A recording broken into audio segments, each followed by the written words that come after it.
जो मित्रों आजना लेक्चर में કેટલાક બંધ પ્રાચલોમાં આપણે એક બંધ લંબાઈ,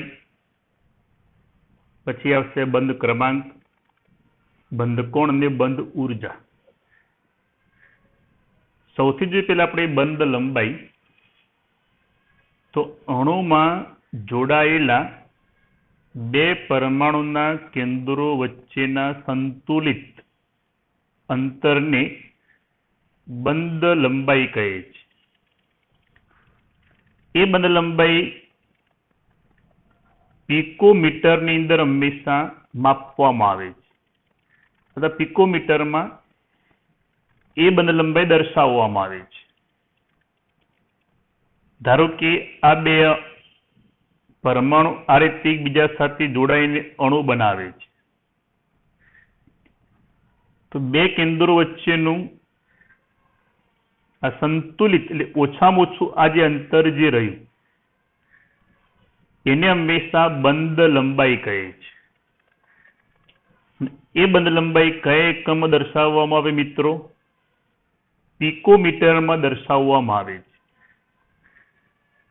અણુમાં બે પરમાણુના કેન્દ્રો વચ્ચેનું અંતર એ અતિ સૂક્ષ્મ હોય, જે આપણે ફૂટ પટ્ટીનો ઉપયોગ દ્વારા કે અન્ય મીટર પટ્ટી દ્વારા એ માપી શકાય નહીં. આ બંધ લંબાઈ માપવા માટે કેટલીક પ્રાયોગિક પદ્ધતિઓ, જેવી કે વર્ણપટ દર્શકીય પદ્ધતિ, ક્ષ-કિરણ વિવર્તન પદ્ધતિ, એટલે આપણે જે એક્સરે પાડતા હોય એવી પદ્ધતિઓ, ઇલેક્ટ્રોન વિવર્તન જેવી પદ્ધતિઓ, અથવા તકનીક મતલબ પદ્ધતિ, એ પદ્ધતિઓ દ્વારા અણુઓમાંના બે કેન્દ્રો વચ્ચેનું આ સંતુલિત અંતર માપવામાં આવે છે. એટલે પરીક્ષાની અંદર ખાસ યાદ રાખજો, બંધ લંબાઈ કયા એકમ દર્શાવવામાં આવે? પિકોમીટરની અંદર. કઈ પદ્ધતિઓ વડે માપી શકાય? વર્ણપટ દર્શકીય પદ્ધતિઓ, ક્ષ-કિરણ વિવર્તન પદ્ધતિ, ઇલેક્ટ્રોન વિવર્તન જેવી પદ્ધતિઓ દ્વારા આ બંધ લંબાઈ માપવામાં આવે છે. ત્યારબાદ જોઈએ આપણે સહસંયોજક બંધમાં દરેક પરમાણુનો ફાળો તે પરમાણુની સહસંયોજક ત્રિજ્યા કહેવાય છે. એટલે આ જે બે પરમાણુ આ રીતે સહસંયોજક બંધથી જોડાયેલા છે, અણુમાંના બે કેન્દ્રો વચ્ચેનું અંતર, એનાથી અડધું આ જે અંતર આ અંતર ને શું કહેવાય? પરમાણુ ત્રિજ્યા કહેવાય. અને એ પરમાણુ ત્રિજ્યા જો અણુ સહસંયોજક બંધથી જોડાયેલો હોય તો એ ત્રિજ્યાનું નામ શું આપ્યું? સહસંયોજક ત્રિજ્યા કહેવાય. જો અણુ સહસંયોજક બંધથી જોડાયેલો હોય તો આ ત્રિજ્યા જે રહી એ પરમાણુની ત્રિજ્યાને સહસંયોજક ત્રિજ્યા તરીકે ઓળખવામાં આવે. અને એ સહસંયોજક ત્રિજ્યા આપણે જાણતા હોઈએ તો અણુની બંધ લંબાઈ કેટલી હોય જાણી શકાય. જેના જે મિત્રો બંધિત અવસ્થામાં, એટલે બંધ બનેલો હોય તેવી અવસ્થામાં કોઈ પણ પરમાણુના કોર એટલે બાહ્ય સપાટી જે સંલગ્ન પરમાણુના કોર સાથે સંપર્કમાં હોય એટલે તેમની ત્રિજ્યા પરથી સહસંયોજક ત્રિજ્યા માપવામાં આવે છે. એટલે કે ધ્યાન આપો, આ એક પરમાણુ છે,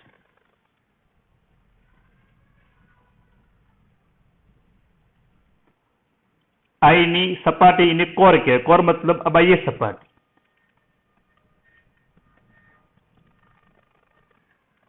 આ રીતે બીજા પરમાણુના કોર સાથે સંલગ્ન મતલબ જોડાયેલી. તો અહીંથી કેન્દ્રથી આપણે આ જે અંતર જે રહ્યું, આ કેન્દ્રથી આ જે અંતર જે રહ્યું એને શું કહેવાય? સહસંયોજક ત્રિજ્યા તરીકે ઓળખવામાં આવે. ધારો કે આપણે આ અંતર જાણતા હોઈએ, આ કોઈ એ પરમાણુ છે અને આ કોઈ બી પરમાણુ છે, તો અહીંથી આ જે અંતર જે રહ્યું આને કહેવાય એ અણુની સહસંયોજક ત્રિજ્યા કહેવાય. આને શું કહેવાય? તો બી અણુની સહસંયોજક ત્રિજ્યા તરીકે ઓળખવામાં આવે.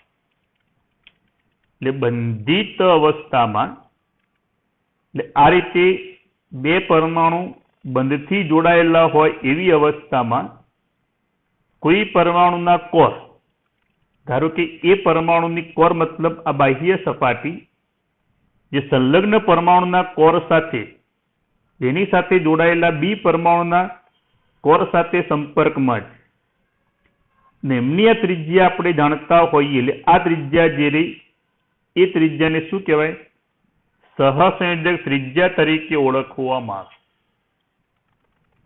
ધ્યાન આપજો મિત્રો, નિષ્ક્રિય વાયુ સિવાય કોઈ પણ પરમાણુ ક્યારેય સ્વતંત્ર નથી.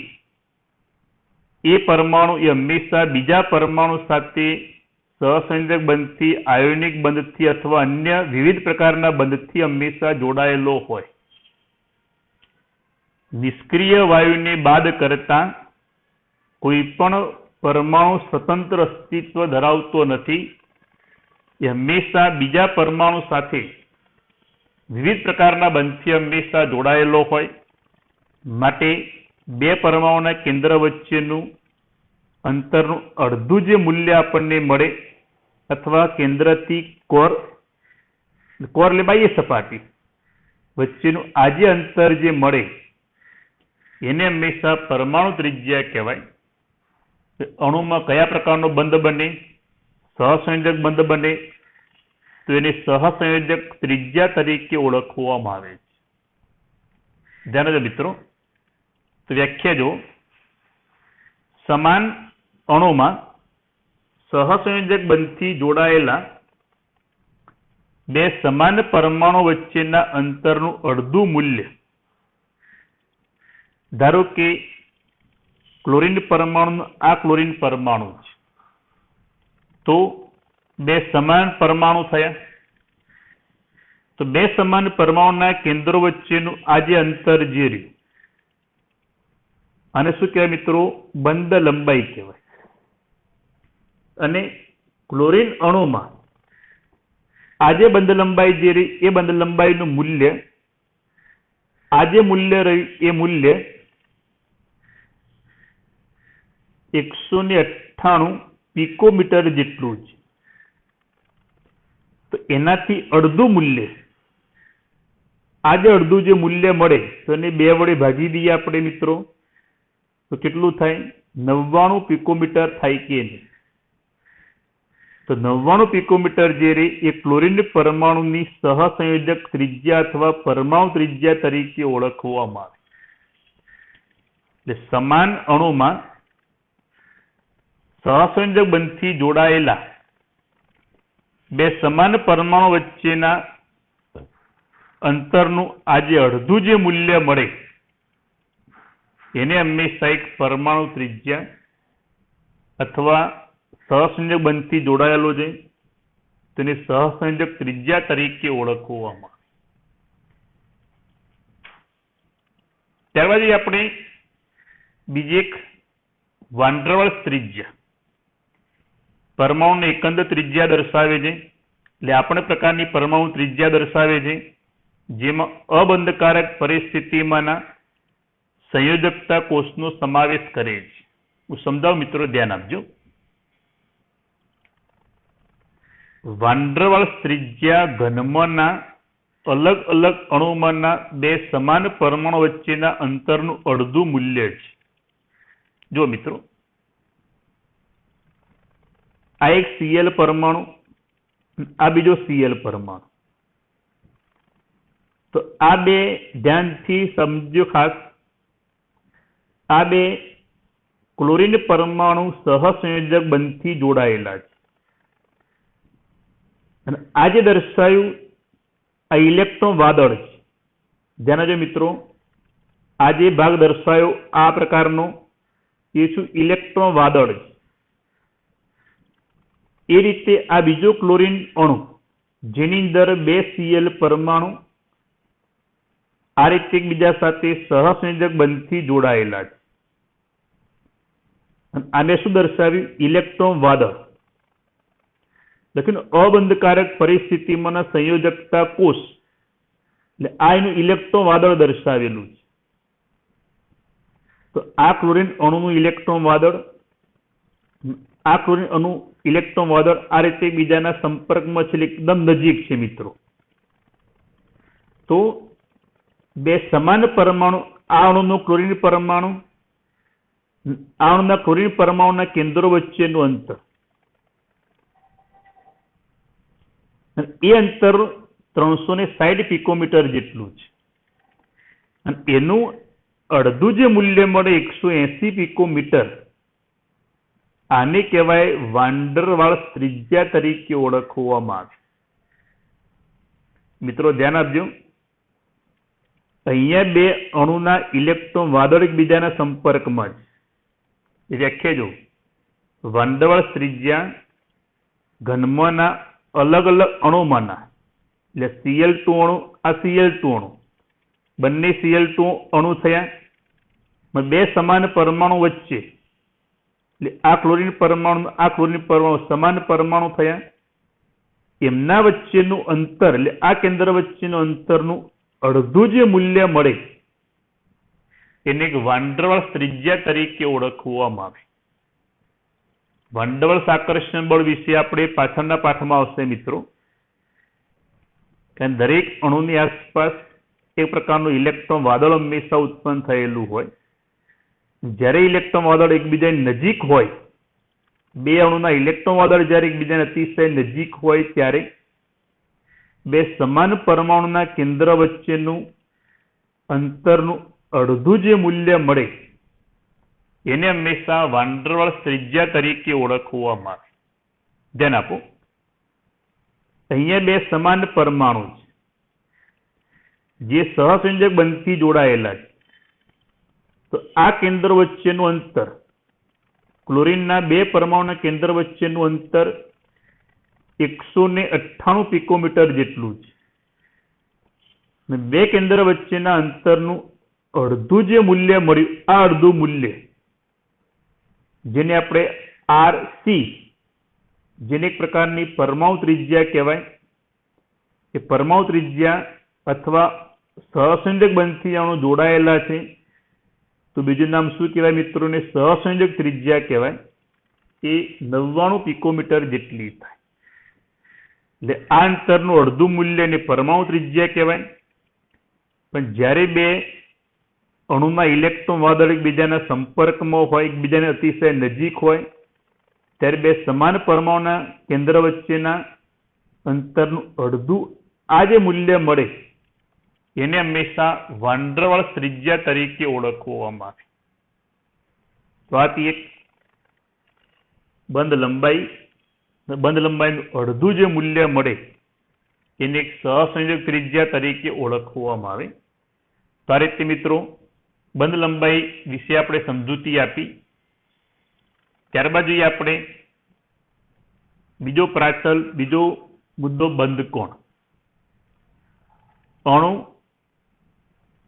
અથવા સંકીર્ણ આયનમાં, સંકીર્ણ મતલબ જટિલ પ્રકારનો આયનો હોય તેવું, બંધારણ કોમ્પ્લિકેટેડ હોય, એ આયનમાં મધ્યસ્થ પરમાણુની આસપાસ બંધન ઇલેક્ટ્રોન ધરાવતી કક્ષકો વચ્ચે રચાતા ખૂણાને બંધકોણ કહે છે, જે અંશમાં અર્થાત ડિગ્રીમાં રજૂ કરવામાં આવે છે। બંધકોણ પણ વર્ણપટ દર્શકીય પદ્ધતિઓ વડે પ્રાયોગિક રીતે હંમેશા નક્કી કરી શકાય છે અને આ બંધકોણને આધારે અણુનો આકાર કેવો હોય, અણુના આકાર વિશેની પણ માહિતી નક્કી કરી શકાય। ધારો કે આપણે H2O, તો H2O માં ઓક્સિજન પરમાણુ એની બાહ્યતમ કક્ષાની અંદર 6 ઇલેક્ટ્રોન હોય બે H પરમાણુ આ રીતે એક એક ઇલેક્ટ્રોનની ભાગીદારી કરે તો આ બે કહેવાય બંધકારક ઇલેક્ટ્રોન યુગ્મ કહેવાય. આ બે કહેવાય અબંધકારક. તો જો H2O માં O અને H વચ્ચે આ બંધકારક ઇલેક્ટ્રોન યુગ્મ ધરાવતી કક્ષક કહેવાય. આર્ય પણ બંધકારક ઇલેક્ટ્રોન યુગ્મ ધરાવતી કક્ષક કહેવાય. તો મધ્યસ્થ પરમાણુની આસપાસ બંધન ઇલેક્ટ્રોન યુગ્મ ધરાવતી કક્ષકો વચ્ચેનો આપણને આજે ખૂણો મળે એ ખૂણાને શું કહેવાય? બંધકોણ તરીકે ઓળખવામાં આવે. જે ડિગ્રી જેમ કે H2O માં HOH એ બંધકોણનું મૂલ્ય 104.5 ડિગ્રી અથવા 104 ડિગ્રી અને 30 કળા આ પણ દર્શાવી શકાય. તો આ રીતે H2O માં HOH બંધકોણ 104.5 ડિગ્રી એટલે આ રીતે અંશમાં હંમેશા દર્શાવવામાં આવે. અને બંધકોણ આપણે જાણતા હોઈએ તો અણુનો આકાર કેવો હોય એ અણુના આકાર વિશેની માહિતી પણ હંમેશા મેળવી શકાય. તો બંધકોણની અંદર વ્યાખ્યા આપણે યાદ રાખવાની, વર્ણપટ દર્શકીય પદ્ધતિઓ વડે એ હંમેશા નક્કી કરી શકાય. અને બંધકોણને આધારે અણુનો આકાર વિશેની માહિતી નક્કી કરી શકાય. ધ્યાન આપજો. બીજો પ્રાચલ છે બંધ એન્થાલ્પી. બંધ એન્થાલ્પી એટલે બંધનને તોડવા માટે આપવી પડતી ઉર્જા. તો વાયુમય અવસ્થામાંના બે પરમાણુ વચ્ચે ખાસ પ્રકારના એક મોલ બંધને તોડવા માટે જરૂરી ઉર્જાને બંધ એન્થાલ્પી કહે છે. બંધ એન્થાલ્પી કિલો જૂલ પ્રતિ મોલ કે વ્યાખ્યા જો 1 મોલ માટે કિલો જૂલ પ્રતિ મોલ સંજ્ઞા વડે હંમેશા દર્શાવવામાં આવે છે. જેમ કે આપણે 1 મોલ H2 અણુમાંના બંધને તોડીને આ રીતે 2H પરમાણુમાં રૂપાંતર કરવા માટે 435.8 કિલો જૂલ જેટલી ઉર્જા આપવી પડે છે. 1 મોલ H2 અણુમાં વાયુમય અવસ્થામાં બંધ તોડીને 2H પરમાણુ છૂટા પાડવા માટે આપવી પડતી જે ઉર્જા એ ઉર્જા જેને બંધ એન્થાલ્પી કહેવાય એનું મૂલ્ય 435.8 કિલો જૂલ પ્રતિ મોલ છે. ધ્યાન આપજો. એની સંજ્ઞા ડેલ્ટા H એન્થાલ્પી ની સંજ્ઞા છે. અહીંયા એ મતલબ એટમ મતલબ આ રીતે પરમાણુ છૂટા પાડવા માટેની ઉર્જા માટેની સંજ્ઞા છે. એ ડેલ્ટા H એન્થાલ્પી પણ એ કેમ વાપર્યો? એ મતલબ થાય એટમ મતલબ થાય રીતે પરમાણુ છૂટા પાડવા માટે આપવી પડતી ઉર્જા. અને ઉપર આ રીતે રાઉન્ડ કરીને સંજ્ઞા વાપરેલી ફાઈ જેવી સંજ્ઞા. આ રીતે ફાઈ એ શું દર્શાવે? પ્રમાણિત. મતલબ એ કે સમાન પરિસ્થિતિમાં દરેક વખતે H2 અણુમાંના બંધને તોડવા માટેની આ મૂલ્ય હંમેશા અચળ હોય, મતલબ પ્રમાણિત હોય. સમાન પરિસ્થિતિમાં ધારો કે તમે 1 મોલ H2 ને તોડવા માટે જે ઉર્જા આપી હોય, મેં 1 મોલ H2 અણુમાંના બંધને તોડવા માટે જે ઉર્જા આપી હોય, ત્રીજા કોઈ વ્યક્તિએ 1 મોલ H2 અણુમાંના બંધને તોડવા માટે જે ઉર્જા આપી હોય, દરેક વખતે આ જે મૂલ્ય જે રહ્યું એ મૂલ્ય હંમેશા સમાન હોય. પ્રમાણિત હોય, નક્કી હોય, માટે સંજ્ઞા લખી ઉપર પ્રમાણિત. મતલબ આવી ગોળ કરી અંદર માઇનસ, મતલબ એ પ્રમાણિત મૂલ્ય દર્શાવે છે. સમાન પરિસ્થિતિમાં દરેક વખતે H2 અણુમાંના બંધને તોડવા માટેનું આ જે મૂલ્ય જે રહ્યું એ મૂલ્ય હંમેશા સમાન હોય. એ મતલબ એટમ એટલે પરમાણુ છૂટા પાડવા માટેની આ ઉર્જા છે. દરેક વખતે એ બંધને તોડવા માટે આપવી પડતી ઉર્જાનું મૂલ્ય સમાન પરિસ્થિતિમાં જો સમાન રહેતું હોય તો ઉપર સંજ્ઞા લખી પ્રમાણિત. ક્લિયર મિત્રો? આ જ પ્રમાણે બહુબંધી એટલે એક કરતા વધુ બંધ ધરાવતા હોય તેવા અણુ, તે બંધ એન્થાલ્પી, ઉદાહરણ તરીકે O2 અણુમાં બે પરમાણુ વચ્ચે હંમેશા દ્વિબંધ હોય તો એ દ્વિબંધને તોડવા માટે આપવી પડતી ઉર્જા 498 કિલો જૂલ પ્રતિ મોલ છે. N2 અણુમાં બે પરમાણુ વચ્ચે ત્રિબંધ હોય તો 1 મોલ N2 માં બે નાઇટ્રોજન પરમાણુના ત્રિબંધને તોડવા માટે આપવી પડતી ઉર્જાનું મૂલ્ય 946 કિલો જૂલ પ્રતિ મોલ છે. બહુબંધ કહેવાય, એક કરતા વધુ બંધ છે. બંધ વિયોજન એન્થાલ્પી જેટલી વધુ તેટલું જ વધારે અણુમાં પ્રબળ બંધ હોય. મતલબ એ બે પરમાણુ વચ્ચે જેટલો બંધ પ્રબળ હોય એટલું બંધને તોડવા માટે આપવી પડતી એન્થાલ્પી ઉર્જા વધુ હોય. સિમ્પલ છે મિત્રો. જો બંધ નિર્બળ હોય તો એને તોડવા માટે આપવી પડતી ઉર્જા ઓછી હોય. માટે બંધ વિયોજન એન્થાલ્પી જેટલી વધુ તેટલું જ વધારે અણુમાં પ્રબળ બંધ હોય અથવા બંધની પ્રબળતા વધુ. ધ્યાન આપજો.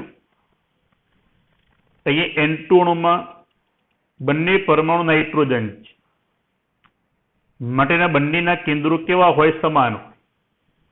આના કેન્દ્રમાં પ્રોટોનની સંખ્યા 7 હોય તો અહીંયા પણ કેન્દ્રમાં પ્રોટોનની સંખ્યા 7. O2 અણુ તો બંને ઓક્સિજન પરમાણુ થાય, બંનેના કેન્દ્રો સમાન છે. બંનેના કેન્દ્રમાં પ્રોટોનની સંખ્યા 8 છે. માટે આવા જે અણુ જે રહ્યા એને સમકેન્દ્રીય અણુ તરીકે ઓળખવામાં આવે. પણ ધ્યાનથી જો HCl, HCl માં એક હાઇડ્રોજન અને ક્લોરીન છે તો સિમ્પલ મિત્રો બંનેના કેન્દ્રો સમાન ના હોય.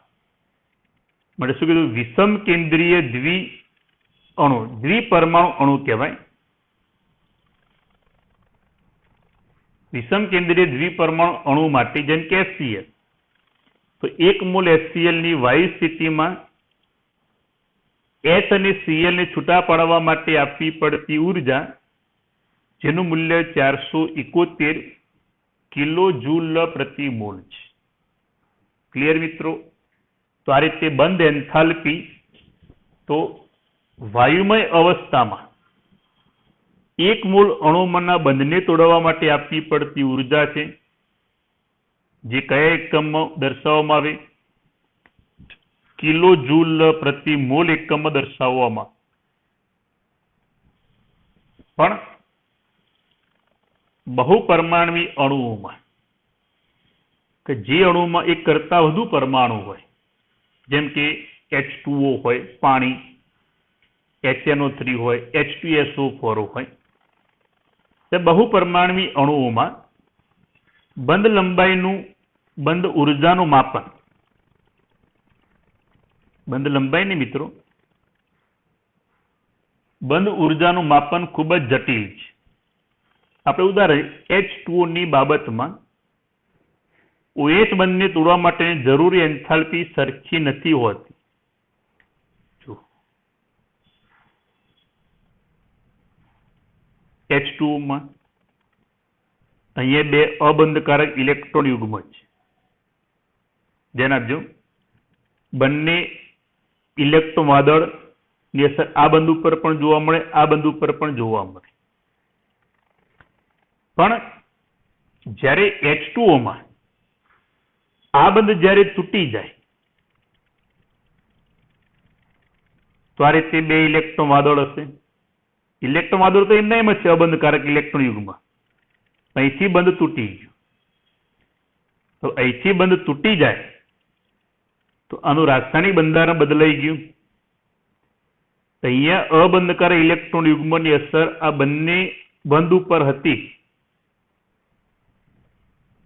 જ્યારે એક બંધ તૂટી ગયા પછી આ બંને અબંધકારક ઇલેક્ટ્રોન યુગ્મની અસર એક જ બંધ ઉપર જોવા મળે.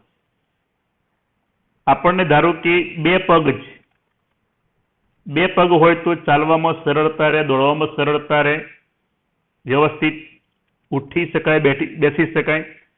પણ જ્યારે એક પગ આપણે કપાઈ ગયો તો આપણા ચાલવાની અંદર, બેસવાની અંદર, દોડવાની અંદર અનબેલેન્સ થઈ જાય. અહીંયા જ્યારે બે બંધ હતા પછી એક બંધ તૂટવાથી એનું રાસાયણિક બંધારણ રાસાયણિક બંધારણ આ અણુ કરતા હંમેશા બદલાઈ જશે. એક બંધને તોડ્યા પછી આ બીજો બંધ તોડવો હોય તો અહીંયા જે ઉર્જા આપવી પડે એના કરતા અહીંયા ઉર્જા અલગ હશે. કારણ કે એક બંધ તૂટ્યા પછી આ પ્રકારનું બંધારણ થયું તો અહીંયા જે રાસાયણિક બંધારણ હોય એના કરતા અહીંયા રાસાયણિક બંધારણ બદલાઈ જાય. ધ્યાન આપજો મિત્રો. આપણે H2O એક મોલ બાષ્પ સ્થિતિમાં પાણીમાંના એક OH બંધ તોડી નાખ્યું. બે હતા, આ બંધ તોડીએ આપણે તો H+ અને OH.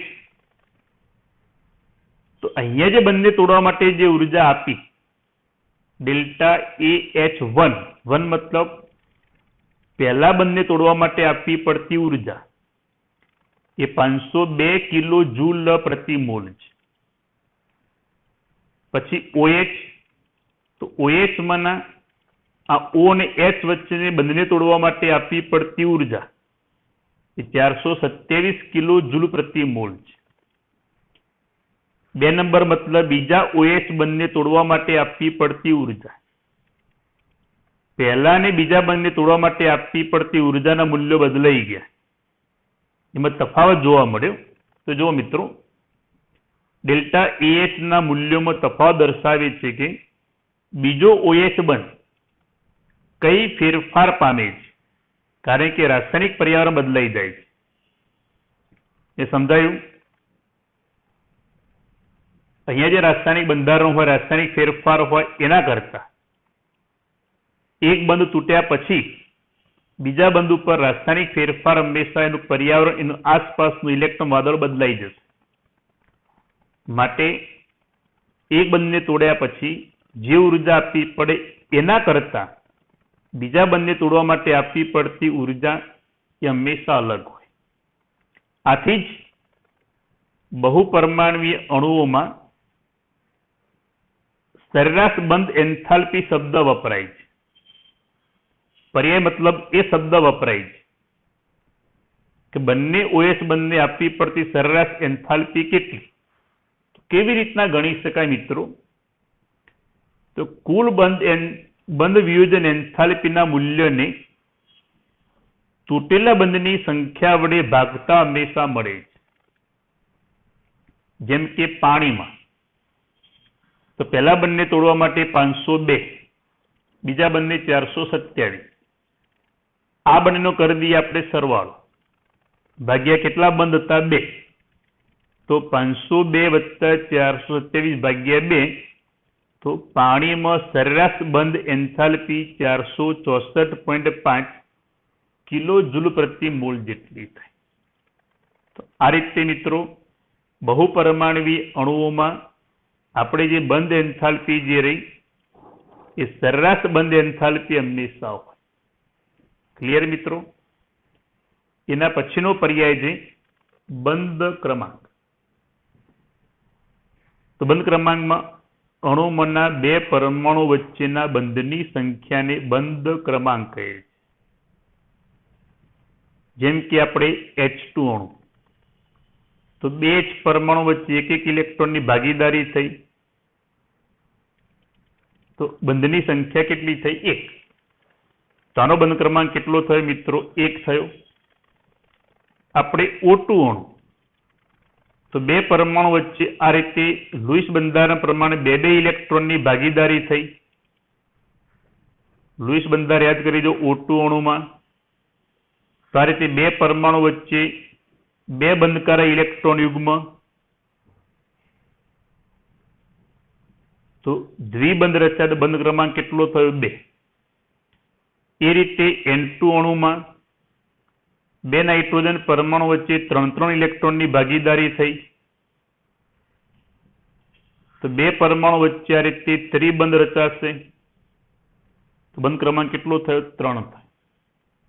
આ રીતે અણુમાં બે પરમાણુના કેન્દ્ર વચ્ચેનું બે પરમાણુ વચ્ચેના બંધની સંખ્યાને બંધ ક્રમાંક કહે છે. મિત્રો, જેટલો બંધ ક્રમાંક વધુ હોય એટલો બે પરમાણુ વચ્ચે બંધની સંખ્યા વધુ હોય. તો બંધની સંખ્યા વધુ હોય તો એ બંને તોડવા માટે આપવી પડતી ઉર્જા પણ હંમેશા વધુ હોય. જે આપણે આગળ સમજાવ્યું કે H2 અણુમાં આ એક બંને તોડવા માટે આપવી પડતી ઉર્જા કેટલી હતી? 435.8 કિલોજૂલ પ્રતિ મોલ. ઓક્સિજનમાં બંધની સંખ્યા વધી, યાદ કરી દો આગળ સમજાય, 498 કિલોજૂલ પ્રતિ મોલ. ત્રિબંધ થયા તો આ મૂલ્ય 946 કિલોજૂલ પ્રતિ મોલ. મતલબ જેમ બંધની સંખ્યા વધે તેમ બંધ ક્રમાંક વધે. બંધન એન્થાલ્પી મતલબ એની વિયોજન એન્થાલ્પીનું મૂલ્ય જે રહ્યું એ મૂલ્ય હંમેશા વધતું જાય. બીજું, સમ ઇલેક્ટ્રોની અણુઓ કે જેમાં ઇલેક્ટ્રોનની સંખ્યા સમાન હોય એવા અણુઓ આયનોને સમાન બંધ ક્રમાંક હોય છે. જેમ કે જો N2 carbon monoxide, NO+, N2 માં કેટલા ઇલેક્ટ્રોન મિત્રો? 14. કાર્બન મોનોક્સાઇડ, કાર્બનના 6, ઓક્સિજનના 8, 14 ઇલેક્ટ્રોન. NO નાઇટ્રોજનના 7, ઓક્સિજનના 8, 15 નો પ્લસ એટલે બાદ થાય 14 ઇલેક્ટ્રોન. તો દરેકને શું કહેવાય? સમ ઇલેક્ટ્રોની અણુઓ કહેવાય. તો દરેકમાં બંધ ક્રમાંકનું મૂલ્ય સમાન 3 જ હશે. ધારો કે આપણે આયનો જોઈએ, જેમ કે આપણે F2, તે F2 માં કુલ કેટલા ઇલેક્ટ્રોનો હોય? 18. એ રીતે O2 - 2, આની અંદર પણ ઇલેક્ટ્રોન 18 હશે. તો બંનેનો બંધ ક્રમાંક કેટલો હશે? 1. બંનેમાં આ રીતે એક ઇલેક્ટ્રોનની ભાગીદારી થાય. તો સમ ઇલેક્ટ્રોનની અણુઓ અથવા આયનો હોય, બંધ ક્રમાંક જે રહ્યો એ બંધ ક્રમાંક હંમેશા સમાન હોય. તો મિત્રો આપણે કેટલા પ્રાચલો જોયા? એક બંધ લંબાઈ, બીજું બંધ ક્રમાંક, બંધ એન્થાલ્પી અને બંધ કોણ. તો છેલ્લો મુદ્દો ધ્યાન આપજો MCQ માં.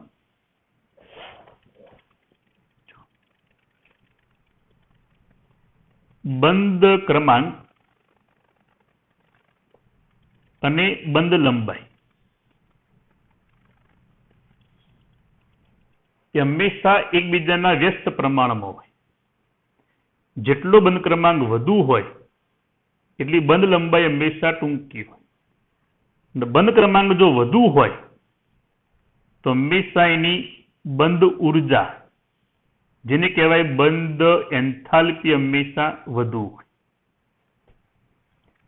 બંધ ક્રમાંક જેટલો વધુ હોય એટલી અણુની સ્થિરતા જે એ સ્થિરતા હંમેશા વધુ હોય. એટલે સંબંધ ખાસ યાદ રાખજો. બંધ ક્રમાંક જેટલો વધુ હોય એટલી બંધ લંબાઈ ટૂંકી હોય. તો બંને વચ્ચે કયો સંબંધ થયો? વ્યસ્ત. બંધ ક્રમાંક વધુ હોય તો આગળ સમજાય બંધ એન્થાલ્પી, બંધ ઉર્જા વધુ હોય. બંધ ક્રમાંક વધુ હોય તો હંમેશા સ્થિરતા જે રે એ સ્થિરતા હંમેશા વધુ. ક્લિયર મિત્રો? તો આજના લેક્ચરમાં આપણે અહીંયા સુધી સમજાવીશું.